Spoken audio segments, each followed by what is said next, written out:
Bismillahirrahmanirrahim. Assalamualaikum warahmatullahi wabarakatuh.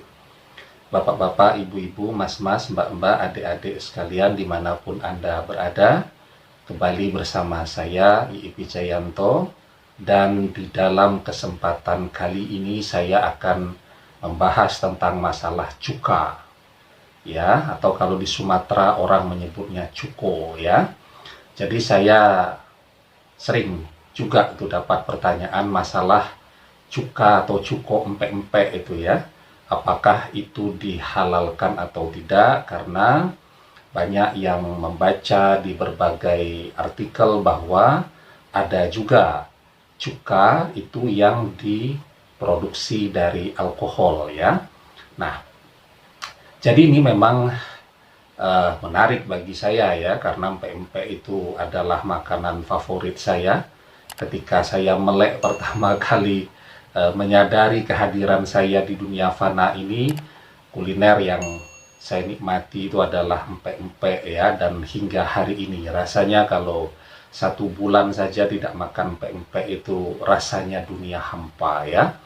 Nah, jadi empek-empek ini adalah makanan yang sangat populer di masyarakat kita, dan tentu makan empek-empek itu tidak akan menjadi lengkap tanpa kehadiran cuka atau cuko, ya. Nah, bagaimana pandangan Islam tentang masalah cuka?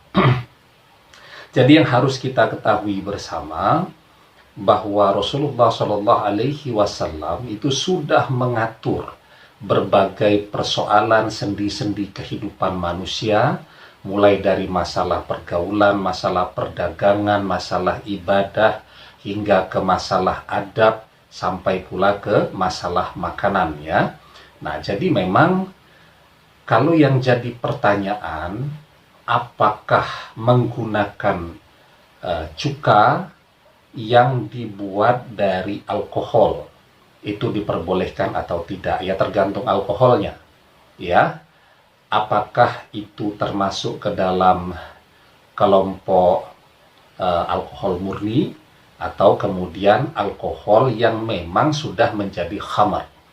Yang diharamkan penggunaannya adalah alkohol yang sudah menjadi khamar. Khamar itu apa? Khamar itu adalah setiap zat yang memabukkan. Jika dia memabukkan dalam jumlah besar diharamkan, maka dalam jumlah kecil juga diharamkan, ya. Karena memang di luar negeri itu banyak memang cuka yang dibuat dari mungkin bahasanya fermentasi, ya. Ini bahasa orang-orang ahli kimia ini, ya. Saya bukan ahli kimia. Mungkin difermentasikan dari khamar tadi atau minuman sejenisnya, ya, misal anggur yang memabukkan dan seterusnya tadi. Landasan dalil diharamkannya mengkonsumsi cuka dari bahan khamar, ya, bisa kita lihat di dalam hadis yang diriwayatkan dari Anas bin Malik. An Anas ibni Malik anna Aba Talhah sa'ala Nabiya sallallahu alaihi wasallam an aitamin warisu khamran qala ahrikha qala afala aj'aluha khallan qala la. Dari Anas bin Malik bahwasanya Abu Talhah pernah bertanya kepada Nabi Shallallahu Alaihi Wasallam mengenai anak yatim yang diwarisi khamar, ya. Jadi ada anak yatim di zaman itu yang ketika orang tuanya wafat ternyata mewariskan simpanan khamar yang cukup banyak. Lantas beliau menyatakan musnahkan khamar itu, ya. Lalu Abu Talhah bertanya kepada Rasulullah, bolehkah aku mengolahnya untuk menjadi cuka? Dan Nabi Shallallahu Alaihi Wasallam menjawab, tidak boleh, ya. Jadi kalau cuka dari luar negeri itu, ya, yang memang berasal dari bahan khamar, ya, jadi dari minum-minuman yang memang memabukkan kemudian diolah menjadi cuka, itu jelas diharamkan dengan dalil yang saya sebutkan tadi, ya. Nah, Bagaimana halnya dengan penggunaan cuka? Atau di masyarakat kita kan populer tuh ada cuka meja ya. Jadi kalau kita makan bakso, makan mie ayam, itu di meja makannya itu selain ada saus, cabai, kecap, juga ada cuka, kemudian ada garam, ada merica, dan seterusnya. Cuka sendiri itu adalah halal dan baik, ya. Jadi cuka itu makanan yang sangat baik, sehat, dan direkomendasikan, ya. Jadi kita bisa lihat dalilnya di dalam sebuah hadis.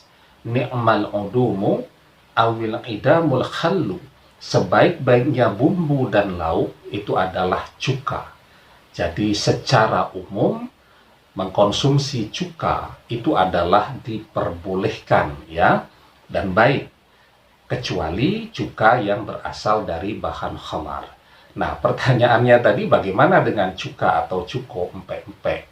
Ya, saya pikir sejauh memang cuka yang digunakan tadi adalah cuka dapur seperti yang kita kenal, pokoknya mengidentifikasi boleh dikonsumsi atau tidak kan mudah saja. Di botolnya ada logo halal yang dikeluarkan oleh MUI atau tidak. Kalau ada logo halalnya kita gunakan, kalau tidak ada logo halalnya, misal dapat oleh-oleh cuka dari teman dari luar negeri begitu, tidak ada logo halalnya, ya lebih baik tidak digunakan. Nah, yang beredar dan kita konsumsi itu kan ada logo halalnya semua. Insya Allah sudah diperiksa dengan cermat oleh orang-orang yang memiliki keahlian dan kompetensi untuk itu. Apalagi saya coba browsing ya, resep cuka yang paling populer di tengah-tengah masyarakat kita. Ini saya browsing tadi ya. Saya bacakan saja ya. Jadi resep cuka yang paling banyak dicari itu terdiri dari bahan 100 gram cabai rawit, 100 gram bawang putih, 6 sendok makan kecap asin, 2 sendok makan gula pasir, 2 sendok makan gula halus, 1 kilogram gula merah, 20 gram asam jawa, dan 1300 ml air. Jadi sama sekali bahkan tidak menggunakan cuka dapur ya. Jadi untuk pengasamnya justru resep yang paling populer itu menggunakan 20 gram asam jawa. Ya, jadi sangat halal. Empek-empek atau kuah atau cuko empek-empek yang kita konsumsi itu. Ya, jadi jangan ragu-ragu. Demikian, semoga bermanfaat. Wallahu a'lam bishawab, billahi taufiq wal hidayah. Assalamualaikum warahmatullahi wabarakatuh.